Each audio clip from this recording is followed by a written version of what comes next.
والإسلام ديني ومحمدا رسول الله ويقين.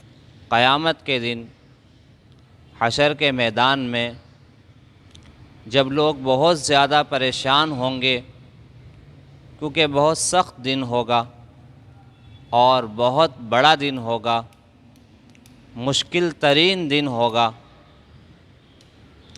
اتنا مشکل ہوگا کہ لوگ اس بات کی تمنا کریں گے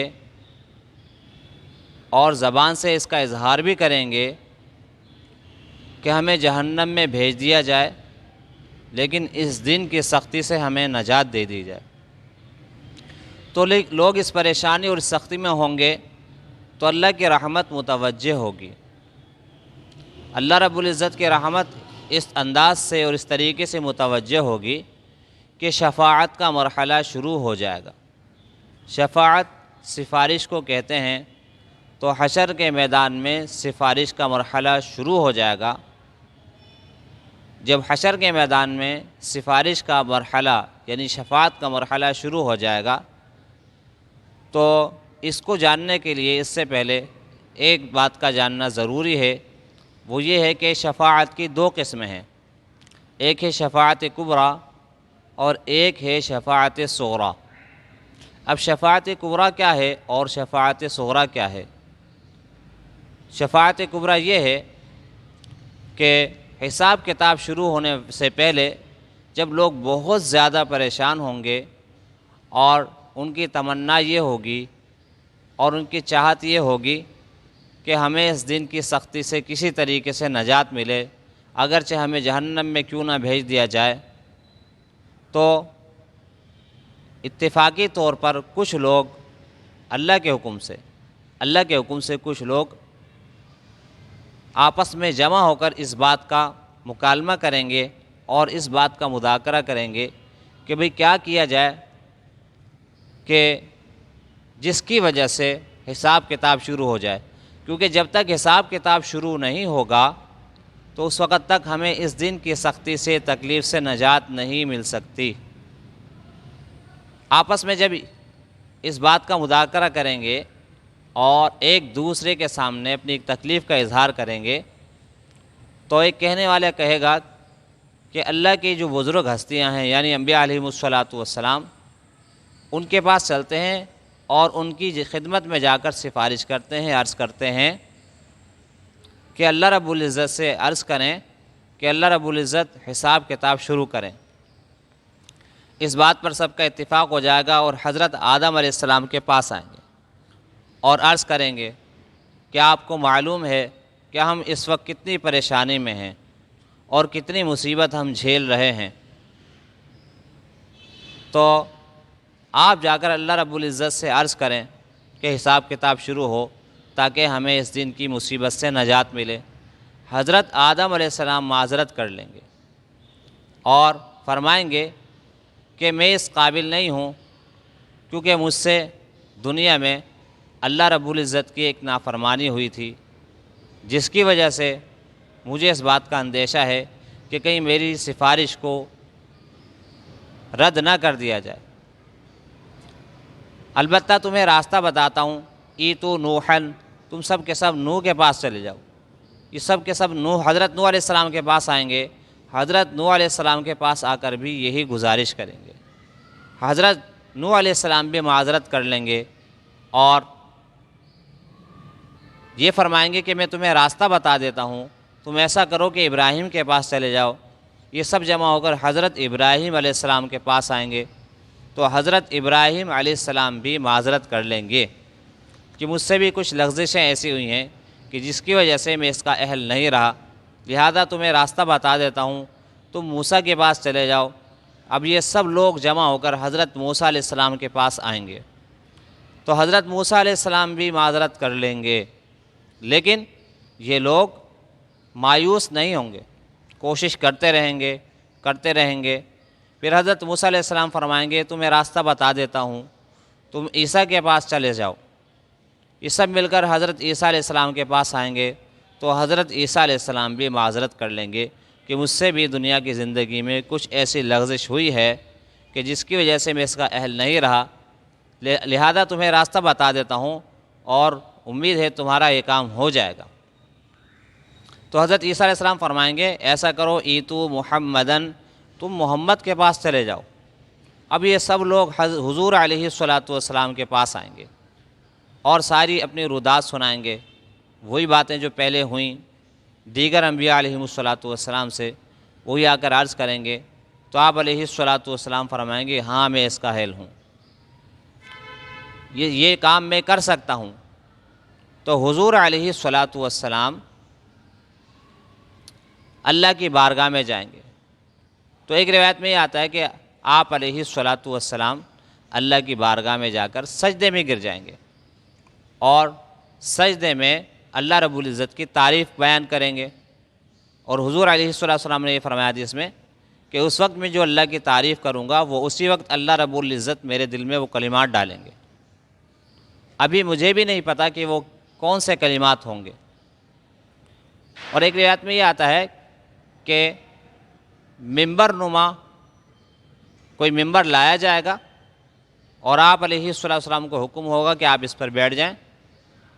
تو آپ علیہ السلام اللہ کا حکم پورا کرنے کے لیے اس پر ہاتھ رکھ کر کھڑے ہو جائیں گے کہ اللہ پہلی میری امت کا حساب کتاب شروع کیا جائے۔ تو بعض حضرات کہتے ہیں کہ اس طرح مقام محمود ہے، مقام محمود کا یہ انداز ہے، اور بعض حضرات فرماتے ہیں کہ آپ علیہ الصلاۃ والسلام جب سجدے میں جا کر گر جائیں گے اور اللہ کی تعریف کریں گے، یہ مقام محمود تعریف کا مقام۔ تو آپ علیہ السلام سجدے میں جا کر اللہ رب العزت کی تعریف کریں گے، تو بعض علماء فرماتے ہیں کہ یہ ہے مقام محمود۔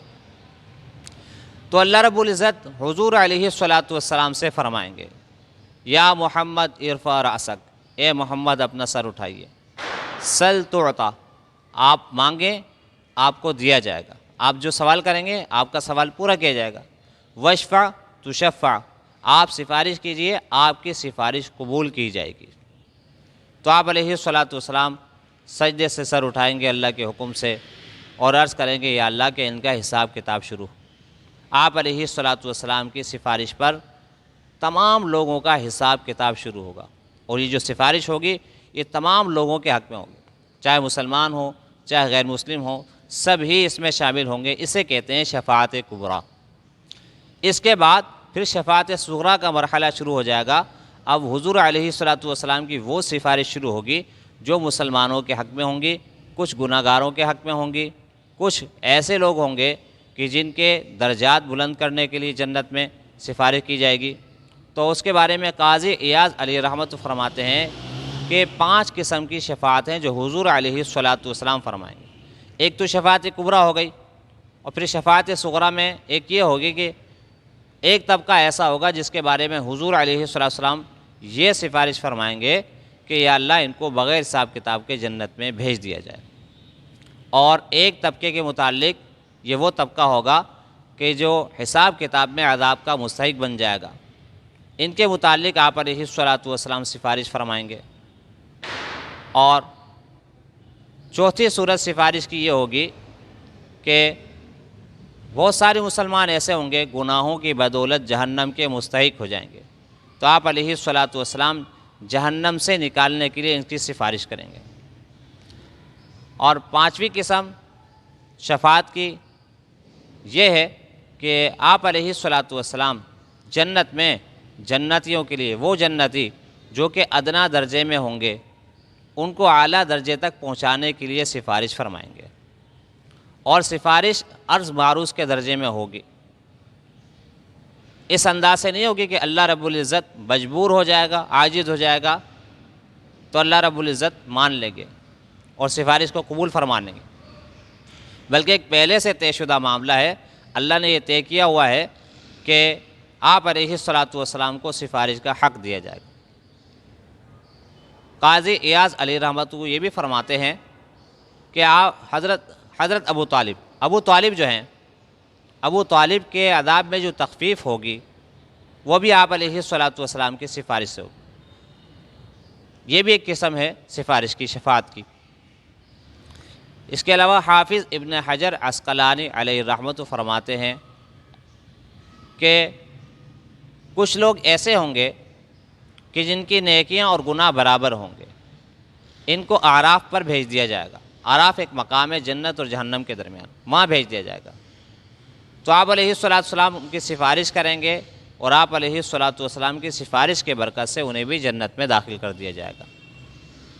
تو سب سے پہلے سفارش آپ علیہ السلام کریں گے۔ جب آپ علیہ السلام سفارش کریں گے، شفاعت کبریٰ کے بعد شفاعت صغریٰ شروع ہوگی۔ شفاعت صغریٰ جب شروع ہو جائے گی تو اس کے ضمن میں اور دیگر انبیاء علیہ السلام جو ہیں ان کو بھی سفارش کا موقع مل جائے گا، ان کی بھی سفارش شروع ہو جائے گی۔ تو سب سے پہلے انبیاء علیہ السلام سفارش فرمائیں گے، اس کے بعد صحابہ کرام رضی اللہ تعالیٰ عنہ مجمعین کو سفارش کا موقع ملے گا، اس کے بعد شہداء اعظام کو سفارش کا موقع ملے گا، اس کے بعد علماء کرام کو سفارش کا موقع ملے گا، پھر حفاظ کرام کو سفارش کا موقع ملے گا، پھر اللہ کے ولیوں کو سفارش کا موقع ملے گا، اور پھر فرشتوں کو سفارش کا موقع ملے گا۔ پھر آخر میں اللہ رب العزت اپنی چاہت اور اپنی مرضی سے بہت سارے لوگوں کو جہنم سے نکال کر جنت میں ڈال دیں گے۔ وہ کیا انداز ہوگا، کس انداز سے نکالیں گے، کس طریقے سے نکالیں گے، حدیث میں بہرحال اس کی تفصیل آتی ہے، ہمارا بھی وہ موضوع نہیں ہے۔ تو ہمارا جو موضوع ہے وہ شفاعت سے متعلق ہے۔ تو شفاعت باقاعدہ ثابت ہے، برحق ہے، لیکن شفاعت کے درجے میں ہوگی، شفاعت حکم کے درجے میں نہیں ہوگی، البتہ ثابت ہے۔ کچھ لوگ ایسے ہیں جنہوں نے شفاعت کا انکار کیا ہے، یعنی سفارش کا انکار کیا ہے، جیسے معتزلہ ہیں اور خوارج ہیں۔ ان حضرات کے نزدیک حشر کے میدان میں سفارش یعنی شفاعت کا کوئی ثبوت نہیں ہے،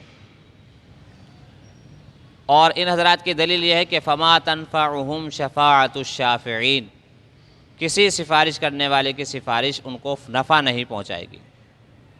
تو اہل سنت والجماعت کی طرف سے جواب یہ دیا جاتا ہے کہ اس آیت میں کفار کا ذکر ہے کہ کافروں کو کسی کی بھی سفارش فائدہ نہیں پہنچائے گی، نفع نہیں پہنچائے گی، اور یہ بات بالکل صحیح ہے، درست ہے کہ کافروں کے حق میں کسی کی سفارش کوئی کام نہیں آئے گی۔ جتنی سفارشیں ہوں گی یہ مسلمانوں سے متعلق ہوں گی، نیک لوگوں سے بھی متعلق ہوں گی اور گناہ گاروں کے بھی متعلق ہوں گی، دونوں قسم کے لوگوں سے متعلق ہوگی۔ تو ایک جواب تو یہ دیا جاتا ہے کہ فما تنفعہم شفاعت الشافعین، کہ اس میں کافر لوگ مراد ہیں کہ ان کو کسی کی بھی سفارش کوئی نفع نہیں پہنچائے گی۔ اور دوسرا جواب یہ ہے کہ اس میں شفاعت غالبہ کی نفی کی گئی۔ اب شفاعت غالبہ کیا ہے؟ شفاعت غالبہ کو سمجھنے کے لیے کفار مکہ کے حالات سن لیجئے۔ کفار مکہ کا یہ نظریہ تھا کہ جن بتوں کی وہ عبادت کیا کرتے تھے ان میں انہوں نے کچھ بزرگوں کی مورتیاں بنائی ہوئی تھی، کچھ انبیاء علیہ السلام کی مورتیاں بنائی ہوئی تھی، اور ان کے متعلق یہ نظریہ رکھتے تھے کہ یہ لوگ اللہ کے یہاں ہماری سفارش کریں گے، اور جب یہ لوگ اللہ کے یہاں ہماری سفارش کریں گے ایسا نہیں ہو سکتا کہ اس سفارش قبول نہ ہو، ایسا نہیں ہو سکتا کہ اللہ سفارش قبول نہ کرے، یعنی توبہ نعوذ باللہ استغفر اللہ، اللہ تعالیٰ مجبور ہو جائیں گے، یہ مقصود ہوتا تھا۔ تو اس کی نفی فرمائی گئی، کیونکہ کفار مکہ یہ کہا کرتے تھے کہ ما نعبدہم الا لیقربونا الی اللہ زلفیٰ، ان کے ذریعے سے تو ہمیں اللہ کا قرب حاصل ہوگا، ہم اس لیے ان کی عبادت کرتے ہیں۔ اور کہتے تھے ہؤلاء شفعاؤنا عند اللہ، یہ لوگ تو ہمارے سفارش کریں گے اللہ کے یہاں، اور جب یہ سفارش کریں گے تو ایسا نہیں ہو سکتا کہ اللہ سفارش کو قبول نہ کرے۔ تو شفاعت غالبہ کی اس میں نفی کی گئی ہے کہ اللہ رب العزت کسی کی سفارش کے سامنے، کسی کی شفاعت کے سامنے مجبور نہیں ہوگا۔ شفاعت غالبہ کوئی فائدہ نہیں پہنچائے گی، کوئی نفع نہیں دے گی، البتہ سفارش ہوگی۔ من ذا الذی یشفع عندہ الا بإذنہ، اللہ کی اجازت سے۔ تو یہ اللہ کی طرف سے پہلے ہی طے شدہ معاملہ ہے کہ اللہ رب العزت نے طے کیا ہوا ہے کہ اپنے حبیب کو اور پھر حبیب کے ضمن میں بہت سارے لوگوں کو سفارش کا حق ملے گا، شفاعت کا حق ملے گا۔ حدیث میں بھی آتا ہے، قرآن کی آیت سے بھی یہی مفہوم ہوتا ہے، اور احادیث تو باقاعدہ اس کے متعلق تفصیل کے ساتھ وارد ہوئی ہیں کہ کس وقت میں کس کس کی سفارش ہوگی اور کس انداز سے ہوگی۔